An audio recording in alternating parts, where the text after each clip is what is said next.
எல்லாருக்கும் வணக்கம். நான் உங்கள் சித்த மருத்துவர் தீபிகா ரவிசங்கர் பேசுகிறேன். நான் இன்றைக்கி என்ன சொல்ல போகிறேன்னா, பெண்களுக்கு உபயோகமாக இருக்கிற சில ஹெர்ப்ஸ் சொல்ல போகிறேன். இதில் கிரீடம் போன்ற 2 மெயினான ஹெர்ப்ஸை ஃபஸ்ட்டு சொல்லிடுறேன். கற்றாழை அப்படின்னு சொல்லப்படுற ஆலோவேரா, அதுக்கப்புறம் முருங்கைக்கீரை. இது 2ம் ரொம்ப முக்கியம். ஆலோவேரா நம்ம அதிகம் சமையலில் யூஸ் பண்ணுறதில்ல. ஆனால் ஒரு சேனலில் பார்த்தேன், ஆலோவேரா வச்சு புளிக்குழம்பு மாதிரி அவங்க குழம்பு மாதிரி கூட செஞ்சுருந்தாங்க. இன்னொரு வியட்நாமிஸ் சேனலில் அதை கழுவி நல்லா கட் பண்ணிவிட்டு அந்த ஜெல்லை எடுத்துகிட்டு நம்ம ஏதாவது ட்ரிங்க்ஸ் ஜூஸ் குடிப்போம் இல்லையா, அதில் போட்டு குடிக்கிற மாதிரி பார்த்தேன். அந்த மாதிரியும் பண்ணலாம். அந்த குழம்பு சேனல் நான் உங்களுக்கு லிங்க் பண்ணுறேன். அந்த ரெசிபியை ட்ரை பண்ணுங்கள். நிறைய நாடுகளில் இந்த ஆலோவேராவை ஒரு காய் மாதிரியே பயன்படுத்துகிறாங்க. நான் மெக்சிகன் மார்க்கெட்ஸ்லாம் பார்த்துருக்கேன். முருங்கைக்கீரை அயன் சத்து விமனுக்கு ரொம்ப தேவை.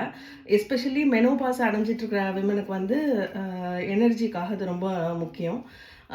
மற்ற ஹெர்ப்ஸ் என்னென்னா வெந்தயம், துளசி, வாழைப்பூ, அசோக மரம், அமுக்ரா, சதாவரி, இது மாதிரி இந்த ஹெர்ப்ஸும் அதிகம் சித்த மருத்துவ ஆயுர்வேத மருந்துகளில் பெண்களுக்கான நோய்களுக்கு நாங்கள் கொடுக்குற மெடிசின்ஸில் இதெல்லாம் சேரும்.